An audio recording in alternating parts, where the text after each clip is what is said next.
to the Apprenticeship Hub and Apprenticeship Week. We're here today with Jonathan from NCFE, who's going to tell us a little bit more about endpoint assessment and what an endpoint assessment organisation does. Jonathan, thank you so much for joining us. We really appreciate it. Can you tell us what actually is an endpoint assessment? Yes, hi Jodie, great to be here. Endpoint assessment, really it's an independent assessment to confirm that the individual has attained the knowledge, skills and behaviours required in the apprenticeship standard that they are taking. Kind of every endpoint assessment has at least two assessment methods. So you might have heard there's an observation of the apprenticeship. At the moment, under COVID regulations, there are dispensations to support their endpoint assessment, along things like witness testimonies, a reflective account, written tests, portfolios and work-based interviews. So, Jonathan, I always think of sort of the apprenticeship as your driving lessons and then the EPA as your driving test. Would that be a fair reflection? Yeah, that's fantastic, Jodie. That's the analogy that we do use. We like to think that you guys or people responsible for the apprenticeship teach the learner how to drive the car, and then right at the end we get in that car and do the assessment, and hopefully our assessors have got emotional intelligence to relax the learner. Absolutely. Perhaps a little bit more than a driving instructor would, or a driving test person. A little bit, yes. Can you tell us a little bit more about what the endpoint assessment organisation actually does? Yes, so the idea behind the endpoint assessment obviously is to ensure that the learner is able to showcase their knowledge, skills and behaviours. So what we do is we carry out independent assessments, if you like, in line with the individual assessment plan, depending on each standard. And it's fairly rigorous. It's a very qualitative process, and it's done that way to ensure that there's consistency across all the assessments. And what you must remember is that an EPAO, an endpoint assessment organisation, has to sit separately to an employer and an independent training provider. So there's a separate contract in place to ensure that the endpoint assessment organisation can undertake the assessment. And that's all about quality, isn't it? Making sure that whether you did it in Portsmouth, Southampton or Manchester, the same standard would be reached. Absolutely, that's another very good point. I think what we're trying to ensure across the country, whichever endpoint assessment organisation you use, that there is, as you quite rightly say, a standardised approach.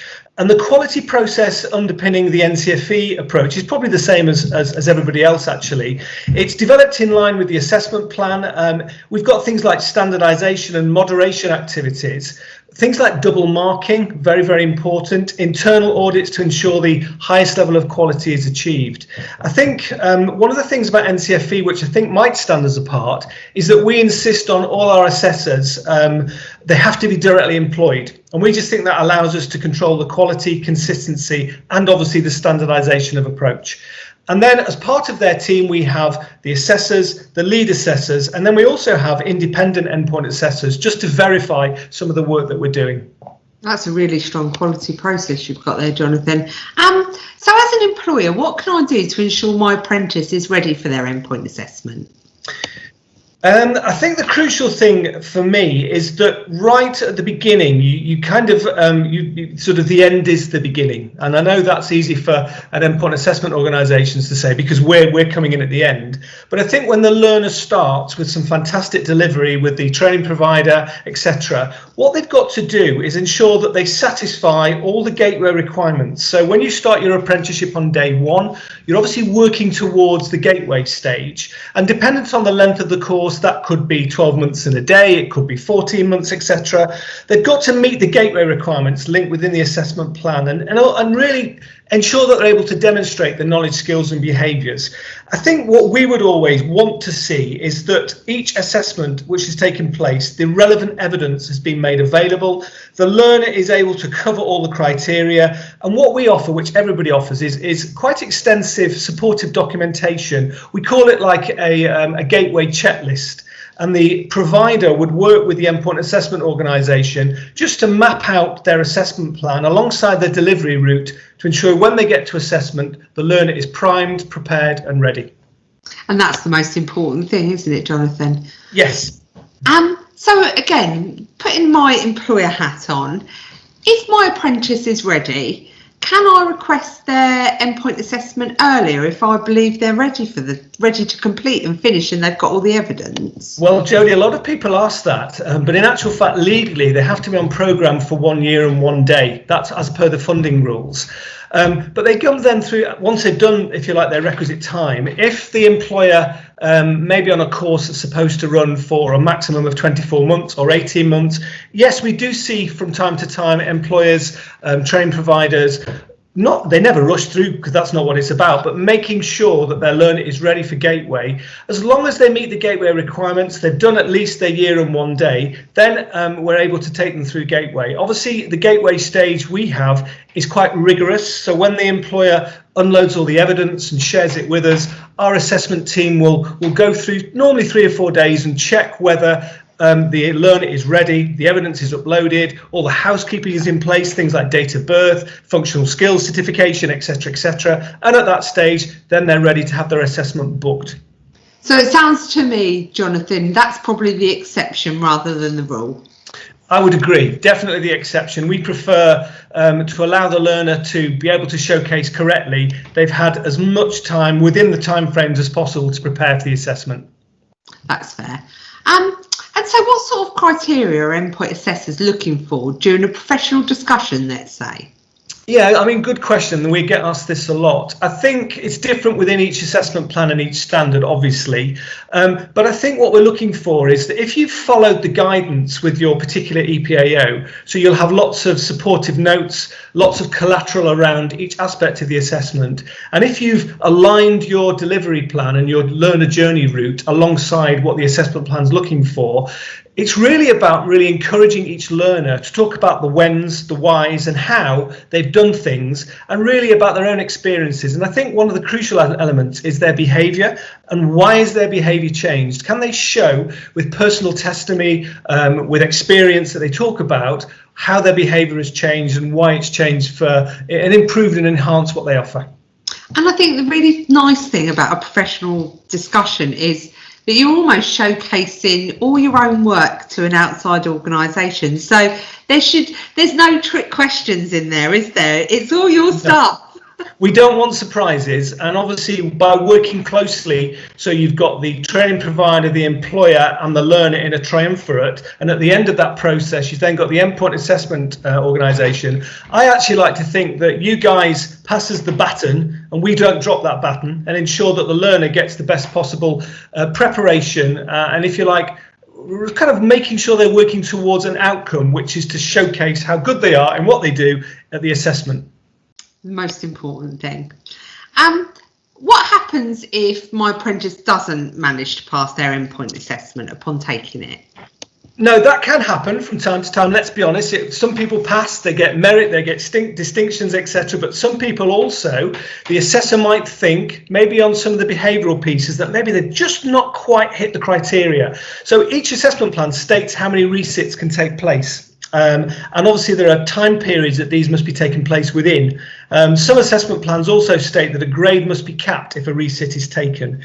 But learners should not be scared about resits. That's just part of the process. And in actual fact, I think the feedback, whether you're really successful or you need a resit, is crucial. And one thing NCFE try and do is provide very, very quick and prompt evidence and, if you like, feedback about how the learner has achieved on the assessment, whether they pass or they need a resit. But resits shouldn't be feared because they're quite common in certain aspects of each assessment. And the reality is, if you're getting that lovely quality feedback, then you should know exactly what areas you need to work on, shouldn't you? Absolutely, and I think that's crucial that whoever you're working with provides that prompt feedback, because if you've studied really hard for a period of months and even sometimes a couple of years, you don't want to have to wait to see what you've done well in or what you need to improve upon. So that is crucial as well, and that's all about the communication between the two parties. And it's kind of like that baton I mentioned to you. You know, we can't really allow delays to the process. It's not fair on the learner. I agree. So final question, what considerations do I need to make as an employer for my apprentice in the run up to their EPA? I think the crucial thing from our experience and the feedback we've had over the last 2 or 3 years is is the delivery process really has to utilise the guidance documentation that's been provided by the Endpoint Assessment Organisation. Use the evidence tracker which we provide at NCFE. Ensure that the evidence has been covered for each area. Gives the apprenticeship the best possible chance to be successful within the final assessment. I think what we're looking for on the employer side is we want to encourage employers to offer maybe witness testimonies. Can't I say that with my teeth in? Where relevant, and ensure that they map them to the right criteria as part of each assessment plan. So encouraging the employer, feel the line manager of that learner, get them involved in the process as much as possible. Maybe do some sample assessments, do some mock tests. We provide all of this within our supportive materials, and then provide that ongoing support so the learner doesn't feel alone or isolated, particularly at the moment when they're working from home, and that's crucial. And then finally, I think, as I said right at the beginning, always have a view that the end is at the beginning. So when the learner begins the endpoint assessment, the apprenticeship process, they know what they're working towards. They understand the essential criteria per qualification, per standard. They're primed, prepared, and ready for the endpoint assessment at the end of the process. When they open their car door and the assessor gets in, if you like that analogy, they're ready. They're not anticipating any surprises, and then hopefully, fingers crossed, they're able to showcase their knowledge, skills and behaviours. And I mean, the employer has known that individual from the point of starting their apprentice all the way through. So what you pulled out about witness testimonies and really sort of, as an employer, reflecting upon the journey that person's taken, it's a really good, strong piece of evidence, isn't it? It is, and as you say, the employer will know the learner obviously better even than the delivery partner at times, even than the training provider.